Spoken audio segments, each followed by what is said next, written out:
আমরা আশা করছি পরবর্তীতে আমরা সকল সংসদ সদস্যগণ সংসদীয় যে নর্ম আছে, প্র্যাকটিস আছে, সেটা মেনে চলবো। Thank you. Yes, thank you মাননীয় স্পিকার। মানবিক সংস্কার নিয়ে যখন আমরা কথা বলি বা পুলিশের যে বিষয়গুলো, তৃণমূলের কিছু পুলিশের অনেক সমস্যা রয়েছে ইনস্ট্রুমেন্টাল। যেমন পুলিশকে যখন তদন্ত করতে পাঠানো হয়, ওই তদন্তের খরচ কিন্তু থানা থেকে দেওয়া হয় না, আর যেটা দেওয়া হয় সেটা কিন্তু অপ্রতুল। আমরা যখন পুলিশকে একটা কাজ করতে দিচ্ছি কিন্তু বাজেট দিচ্ছি না, পুলিশে একটা কালচার প্রচলিত রয়েছে, সেটা হচ্ছে ম্যানেজ করে নাও। এই ম্যানেজ করতে গিয়ে দেখা যায় পুলিশ দুর্নীতির বিভিন্ন কাজে তারা কনভেনশনালি জড়িয়ে পড়ে।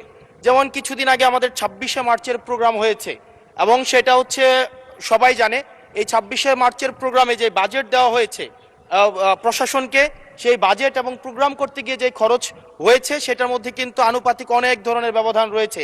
তখন যে কাজটা করতে হয়, পুলিশ ব্যবসায়ী থেকে তারপর হচ্ছে তার এলাকার বিভিন্ন প্রতিষ্ঠিত মানুষ থেকে কিন্তু অর্থ উঠাতে হয়। আমার মাননীয় স্বরাষ্ট্রমন্ত্রীর কাছে প্রশ্নটি হচ্ছে, এই যে পুলিশের যথাযথ বাজেট দেওয়া হবে কিনা, যাতে করে তাদের যে রুটিন ডেইলি অ্যাক্টিভিটিগুলো রয়েছে সেই ডেইলি অ্যাক্টিভিটিগুলো যথাযথভাবে তারা পরিচালনা করতে পারে, এবং তাদেরকে যেন ম্যানেজ করে নাও কালচারে যেন না যেতে হয়, এবং কোনো ধরনের দুর্নীতিতে যেন তাদেরকে যুক্ত না হতে হয়। ধন্যবাদ।